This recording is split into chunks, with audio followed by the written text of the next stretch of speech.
नमस्कार। आज हमारी उपस्थिति भार्गव सेवा समिति गोरखपुर में है। आज जो है भार्गव सेवा समिति की स्थापना है। आज इस मौके पर मुख्य अतिथि के रूप में डॉक्टर सुरेखा किशोरी जो एग्जीक्यूटिव डायरेक्टर एम्स गोरखपुर की हैं, वहीं पर special guest honourable mayor Mangalesh Kumar Srivastava ji हैं। आज हम बात करने वाले हैं इस भार्गव सेवा समिति के बारे में। भार्गव सेवा समिति का आज स्थापना दिवस है, जिसमें मुख्य अतिथि के रूप में आई डॉक्टर सुरेखा किशोरी ने धूप अगरबत्ती जला करके और वहीं पर अतिथि देवो भव श्री गणेशाय नमः को माल्या अर्पण कर इस कार्यक्रम को आगे बढ़ाई हैं। वहीं पर चीफ जस्टिस सुरेखा किशोरी ने बताया कि किस तरह से हमारे देश में महिलाएं आज प्रतिदिन आगे बढ़ती जा रही हैं और ये काफ़ी जो है खुशी का माहौल है।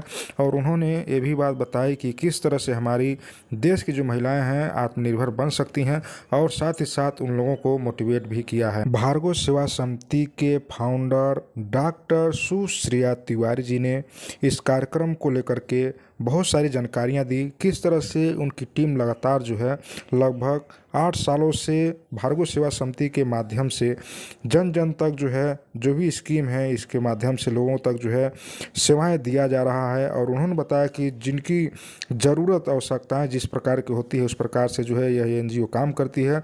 और उन्होंने बताया जो लोग गरीब हैं, जो पिछड़े वर्ग के लोग हैं, और चिकित्सक के रूप में और उन्हें जो सामाजिक जो भी चीज़ें हैं वो तमाम चीज़ें जो है दिलाई जाती है। आइए उनके माध्यम से हम आप लोगों को बताने की कोशिश करते हैं और उन्होंने क्या इस कार्यक्रम को लेकर के कहा है। हमारा भार्गव सेवा समिति 5 साल से नारी सशक्तिकरण और समाज सेवा का कार्य कर रहा है। हमारे भार्गव सेवा समिति का टैगलाइन है सेवा, मैत्री और मनोरंजन। पिछले 2 वर्ष से मैं ही इसकी अध्यक्षा रही हूँ। इस बार हमारी नई अध्यक्ष आई हैं डॉक्टर अर्पिता सिंह मैम। आज हमारा शपथ ग्रहण समारोह था, जो कि नई टीम का आज हम लोगों ने इंस्टॉलेशन किया है। नए बोर्ड मेंबर्स डिसाइड किए हैं और सबको बैच पहनाकर और शपथ ग्रहण कराकर आज का ये इंस्टॉलेशन सेरेमनी जो हमारे नए सत्र की शुरुआत करने के लिए किया गया है 2023-2024। और आज की हमारे जो अध्यक्षा बनी हैं वो डॉक्टर अर्पिता सिंह मैम हैं, और इसके साथ हमारी सेक्रेटरी बनी है ऋचा अग्रवाल जी, हमारी वाइस प्रेसिडेंट है डॉक्टर मोनिका मिश्रा जी, और हमारी ट्रेजरर है मिताली जलान जी। इन सबके सहित हमारे 15 बोर्ड मेंबर्स हैं, जिन सबका आज प्रिंट सेरेमनी किया गया है और शपथ ग्रहण कराया गया है। किन सेक्टर्स में आपकी ये संस्था काम कर रही है? हमारी संस्था का मेन टैगलाइन है सेवा, मैत्री और मनोरंजन। हम लोग हर घर से नारी एक शक्ति है। मेरा मानना है कि नारी को सशक्तिकरण की आवश्यकता नहीं है, उसके ऊपर भारतीय नारी की, क्योंकि भारतीय नारी की पूजा ही की जाती है शक्ति के रूप में। भारतीय नारी शुरू से शक्ति के रूप में सामने आई है, तो भारतीय नारी को नारी सशक्तिकरण की आवश्यकता नहीं है, लेकिन आवश्यकता है सारी नारी शक्तियों का एकजुट होकर इस समाज के लिए कुछ कार्य करना और समाज को ये दिखाना कि नारी शक्ति को सशक्तिकरण की आवश्यकता नहीं है। नारी शक्तियाँ साथ आकर एक अच्छा सशक्त समाज बना सकती हैं और समाज को सशक्तिकरण प्रदान कर सकती हैं। हमारा मेन टैगलाइन यही है। हमारे सामने जो भी नीडी लोग आते हैं, जो भी ज़रूरतमंद आते हैं, हमारी संस्था उनका यथोचित सहयोग करने का प्रयास करती है। और हम समाज के अलग अलग तबके पे जाके, हमारी संस्था में ज़्यादातर लोग डॉक्टर हैं, जैसा कि मैं डॉक्टर सुश्रिया त्रिपाठी और डॉक्टर अर्पिता सिंह मैम मेरी सीनियर हैं, doctor Monika Mishra ma'am, doctor Shipra ji, doctor Monika Srivastava ji, doctor Mamta Anand ji, ऐसे बहुत सारी डॉक्टर्स हैं जिनका मैं अभी यहाँ नाम गिना नहीं सकती। हमारी संस्था में डॉक्टर ज़्यादा है, जिसमें गायनेकोलॉजिस्ट भी हैं, डॉक्टर विनीता ओझा जी, डॉक्टर प्रियंका पाठक जी और डॉक्टर पूनम मिश्रा, रचना गोयल। ये संस्था कितने दिनों से जो है काम कर रही है? यह संस्था विगत 6 वर्षों से कार्य कर रही है। कार्य तो हम 8 वर्षों से कर रहे हैं, लेकिन 6 वर्षों से हमारी संस्था रजिस्टर्ड है और हम 6 वर्षों से कार्य कर रहे हैं, और ये हमारा आज तीसरा इंस्टॉलेशन है। क्या मैसेज देंगे अपने इस स्थापना दिवस पर? मैं अपने स्थापना दिवस पे समाज को यही मैसेज देना चाहती हूँ। समाज की सभी नारियों का आह्वान करना चाहती हूँ कि समाज की सभी नारी शक्तियाँ हमारे इस कार्य से जुड़ें, हमें अपने शक्ति प्रदान करें, जिससे हम सभी नारी शक्तियाँ मिलकर एक सशक्त समाज की स्थापना कर सकें और जो भी ज़रूरतमंद लोग हैं उनकी सहायता कर सकें।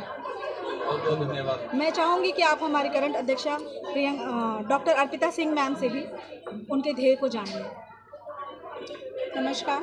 जैसा कि हमारी फाउंडर डॉक्टर सुश्री तिवारी जी ने बताया कि हमारी टैगलाइन है सेवा, मैत्री और मनोरंजन। तो उसके अंतर्गत हम जो काम कर रहे हैं वो उन्होंने ब्रीफ में आपको बताया है। बट हर एनजीओ का, हर संस्था का एक एजेंडा होना चाहिए जो हमें साल भर लेकर चलना ही है। इसके अलावा सेवा, मैत्री, मनोरंजन के साथ साथ जो हमने एक एजेंडा चूज़ किया है वो है इग्नोर बट स्ट्रॉन्ग। ऐसे लोग जिनके पास टैलेंट है बट किसी कारण से वो पीछे रह जा रहे हैं, हमें उनको प्रमोट करना है। वो टैलेंट कुछ भी हो, रोज़गार में यूज़ करें या वो कोई स्किल हो, वो गाना हो, वो सिलाई हो, किसी भी कारण से अगर वो अपने टैलेंट को प्रदर्शित नहीं कर पा रहे हैं तो हमको ऐसे इग्नोर्ड लोगों को आगे ले आना है समाज में, जो उनके रोज़गार में उनके साथ मदद करें। ये हमारा साल भर का एजेंडा मेन ये है। इसके अलावा हमारी सेवा, जैसे कि मैं डॉक्टर हूँ, हमारी vice president ma'am doctor Monika Mishra doctor हैं, हम लोग चिकित्सा क्षेत्र से जुड़े हुए हैं। आज हमारी चीफ गेस्ट जो थी वो डॉक्टर सुरेखा किशोर मैम, एम्स डायरेक्टर, उन्होंने भी हमें आश्वासन दिया है कि फ्यूचर में अगर हमारी संस्था को किसी भी प्रकार का कोई भी हेल्प की ज़रूरत होगी तो एम्स से वो उसको कराएंगी। बाकी हम लोग अपने निजी तौर पर उसको कराते ही हैं। और आज डॉक्टर मंगलेश श्रीवास्तव जी आज हमारे चीफ गेस्ट आए थे। उन्होंने भी हमें आश्वासन दिया है कि नगर निगम या सरकारी जो भी जिस भी प्रकार की मदद हमारी संस्था को चाहिए वो उसको ज़रूर अवेलेबल करवाएंगे। जैसे हमारी सरकार की तरफ से बहुत सी स्कीम्स चलाई जाती हैं, आयुष्मान कार्ड है और भी तमाम तरह की रोज़गार की भी, स्किल डेवलपमेंट है, लेकिन लोगों को नॉलेज नहीं है, वो पहुंच नहीं पाते हैं कि वो उस स्कीम्स का कुछ लाभ उठा सकें। तो हमारी संस्था का ये भी काम है कि सरकार के साथ जुड़ करके हम उनको ज़्यादा से ज़्यादा हेल्प कर सकें। लोगों को वो नियम बताते हैं, वो कानून बताते हैं जो आया रहता है, जो गरीब तबके के लिए आया रहता है, ज़रूरतमंद लोगों के लिए आया रहता है, लेकिन उनको इसकी जानकारी नहीं होती है। तो हम हमारे एनजीओ से समय समय पर कैंप लगाते हैं, ऐसे लोगों को, ऐसी नारियों को इकट्ठा करते हैं और उन्हें जानकारी प्रदान करते हैं कि क्या मदद हमारी संस्था कर सकती है और क्या मदद हमारी संस्था के हेल्प से और सरकार के द्वारा हम आपको करा सकते हैं। जैसा कि मैं मंदिर से जुड़ी हुई हूँ, जैसा कि हमारा एक पूरा शिक्षित समाज हमारी संस्था से जुड़ा हुआ है, कई सारे अध्यापक अध्यापिकाएं हैं, प्रिंसिपल हैं, 2-4 हॉस्पिटल्स के ओनर्स भी हैं, जैसे हमारी मोनिका मिश्रा मैम हैं, इनके हस्बैंड भी अंश ऑर्थोपेडिक सेंटर से हैं, जैसे हमारे डेंटल सर्जन मैम हैं। ऐसे हमारे साथ बहुत सारे डॉक्टर्स जुड़े हुए हैं। तो हम मेन काम में जो करते हैं वो करते हैं स्वास्थ्य के लिए। एक स्वस्थ समाज होगा तभी समाज आगे बढ़ सकता है। तो हमारी संस्था में ज़्यादातर डॉक्टर हैं, तो हम लोगों को स्वास्थ्य के प्रति जागरूक करते हैं। हमसे जो हेल्प बन सकता है हम करते हैं और लोगों को भी प्रेरित करते हैं कि सरकार के द्वारा आपको क्या मदद मिल सकती है। आजकल की योगी और मोदी जी की सरकार में तो बहुत सारी ऐसी स्कीम आई है जिससे लोगों को आप हेल्प कर सकते हैं। सरकार भी लोगों पर ध्यान दे रही है, लेकिन कई जगह अज्ञानता में कई लोग टीवी नहीं देखते हैं। आज के भी ज़माने में कई लोगों के पास सोशल मीडिया वाले फ़ोन नहीं हैं। ऐसे लोगों तक ये जानकारी पहुंच नहीं पाती है कि उनको सरकार से क्या मदद मिल सकती है। हमारी संस्था गांव-गांव में जाकर कैंप लगाती है और इन लोगों को ये जानकारी देती है कि क्या मदद आपको सरकार द्वारा प्रदान की जा सकती है। हमारी संस्था खुद भी कोशिश करती है लोगों की मदद करने के लिए और उन लोगों को प्रेरित भी करती है कि आप आगे आइए, हम आप सबकी मदद कर सकते हैं। सरकार द्वारा, बड़े बड़े अधिकारियों द्वारा आपको क्या हेल्प करा सकते हैं। कार्य क्षेत्र क्या है मैम एनजीओ का? एनजीओ का कार्य क्षेत्र है ज़रूरतमंदों की सहायता करना।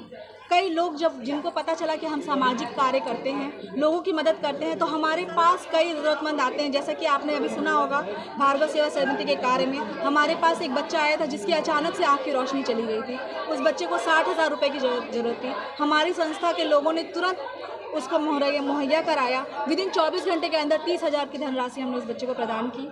उसके बाद हमने उस फॉर्म को आगे बढ़ाया जिससे मुख्यमंत्री राहत कोष से भी कुछ दिलाया जा सके। कुछ दिन पहले ऐसे हमारे पास एक बच्चा आया था, बहुत छोटी बच्ची थी। पारिवारिक दिक्कत होने की वजह से हस्बैंड वाइफ में कुछ हो गया था विवाद, जिसकी वजह से उस बच्ची की एकदम कंडीशन बहुत ख़राब हो गई थी और माँ के पास कुछ भी पैसा नहीं था। तो हमने उनकी भी मदद की। हमारे पास एक आई कैंसर की पेशेंट आई थी जो कोरोना काल में आई थी, जिस टाइम कोई किसी की हेल्प नहीं कर रहा था, लेकिन उसको हमारे एनजीओ के बारे में पता चला और वो हमारे पास आई। उसका तुरंत हमने लखनऊ में अरेंजमेंट कराया, अपने खर्चे से, संस्था खर्चे से उसे लखनऊ भेजा। ऐसे कोविड काल में ऐसे बहुत सारे अच्छे परिवार थे जिनकी पढ़ाई पैसे की कमी की वजह से, धनराशि की कमी की वजह से अधूरी रह गई। उनको भी हम लोगों ने गुप्त रूप से मदद की। हमारी संस्था ने 2 साल 3 साल की फीस उनकी दी, उनको एजुकेशन के लिए पढ़ाया लिखाया, उनकी सहायता की। हम सब वृद्धाश्रम में भी जाते हैं। कई लोग के पेरेंट्स अच्छे परिवार से आते हैं, संकोच के बस किसी से कुछ कह नहीं सकते, उनको भी कोई दिक्कत होती है, जैसे उनकी आंखों की दिक्कत है, कई लोगों की बत्तीसी नहीं है, दांत नहीं है, दांत खराब है, तो हमारी संस्था में डेंटिस्ट लोग भी ज़्यादा हैं। तो अभी जो हमने दशहरा का प्रोग्राम वहाँ पे किया था, उन लोगों का कमिटमेंट किया है कि हम उनकी बत्तीसी भी लगाएंगे। तो इस तरह से हम लोग कई क्षेत्रों में काम करते हैं। जो भी नीडी लोग हैं हमारे पास आते हैं, हम उनकी यथोचित मदद करते हैं। आज आप लोगों ने महिला शक्ति के बारे में बहुत सारी बातें की हैं, लेकिन पीछे बैनर पर युवा शक्ति लिखी है, इसका मतलब क्या है, आप बता दीजिए। मैं आपको बताना चाहूँगी कि महिलाएं भी युवा होती हैं और महिलाओं के अंदर भी युवा की शक्ति होती है। पुरुष तो एक पल के लिए बूढ़े भी हो जाते हैं, लेकिन महिलाएं हमेशा युवा रहती हैं। हमारी इस भार्गव सेवा समिति की 2 शाखा है, मातृशक्ति और युवा शक्ति। मातृशक्ति में हमारे शाखा में बहुत सारी माएँ जुड़ी हुई हैं, जो कि बच्चों के प्रेशर की वजह से या काम के प्रेशर की वजह से, घर के प्रेशर की वजह से समाज में निकल नहीं कर पाती है। सेवा भाव होता है लेकिन लोगों की मदद नहीं कर पाती हैं। मातृशक्ति में हमारे साथ ज़्यादातर ऐसी महिलाएं जुड़ी हुई हैं। युवा शक्ति में हमारे पास वो महिलाएं जुड़ी हुई हैं जिनमें युवा की तरह भरपूर शक्ति है, जो हर तरह से हमारे साथ आ सकती हैं, इस समाज में काम कर सकती हैं और किसी भी उम्र की, किसी भी तबके की हैं, लेकिन उनके अंदर जोश युवाओं जैसा है। तो हमारी ये दूसरी शाखा है युवा शक्ति। इसी शाखा का आज हमने इंस्टॉलेशन किया है। मातृशक्ति के साथ युवा शक्ति भार्गव सेवा समिति की 2 शाखा है। आज युवा शक्ति का installation sir. Thank you sir. Thank you.